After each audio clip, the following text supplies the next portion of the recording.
days of Hunstanton and ice cream. Chris Sadler. We visited the seaside at Hunstanton a lot in the 1970s, mostly in an Austin Allegro. The Allegro was a dull beige described in the brochure as champagne. Days at the seaside. You couldn't beat it. Once parked, we'd troop down to the beach as a family, pick a spot and settle down for the day. But as children, the question on our minds was very much kiosk related. Can we have an ice cream? Maybe later, came the reply. And so the day began. The beach was strewn with turtle-shaped rocks, a slippery playground beyond the dreams of compensation lawyers.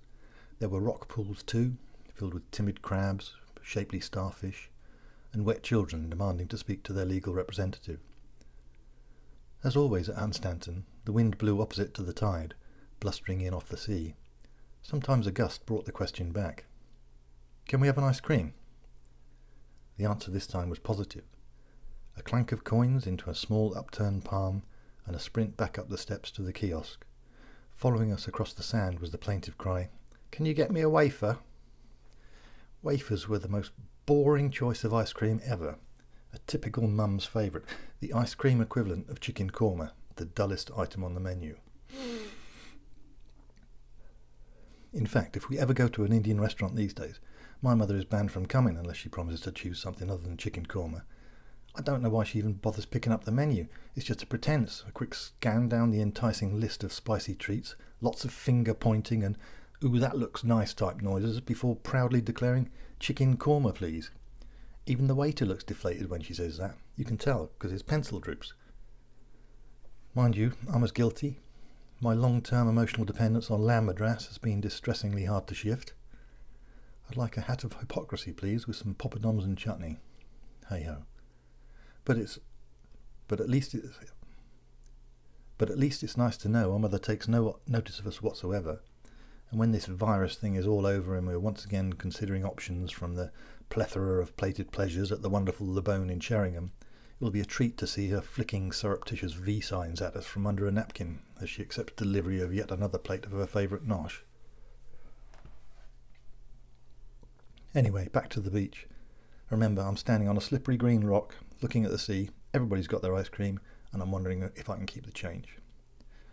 The 1970s were a sublime time to be fed. Never before in the history of cuisine had food been so convenient or so brightly coloured. Never mind that many of the chemicals used were outlawed under the Geneva Convention, it was a marvellous time. For example, Exhibit A, my lud, Funny Feet. Funny Feet, despite being a plural, was in fact an ice cream lolly singular, a thick slab of solidified goo in the shape of a hobbit's hoof.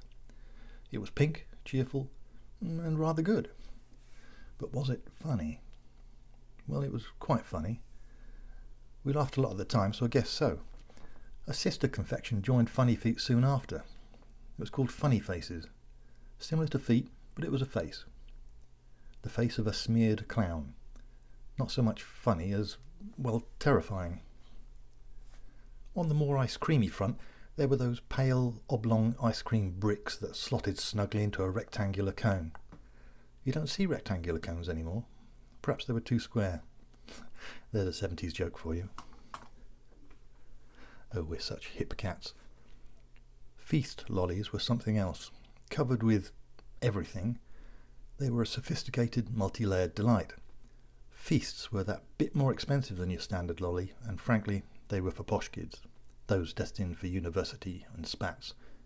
In fact, until the arrival of the Cornetto in 1981, they were the aspirational ice. Enid Blyton always called them ices. Very odd. Never heard lollies called ices anywhere else. Certainly not outside the pages of a famous Five novel. Mind you, that mob lived different lives to us.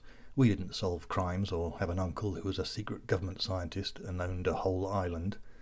The closest we had was a slightly dotty aunt who kept a rain gauge.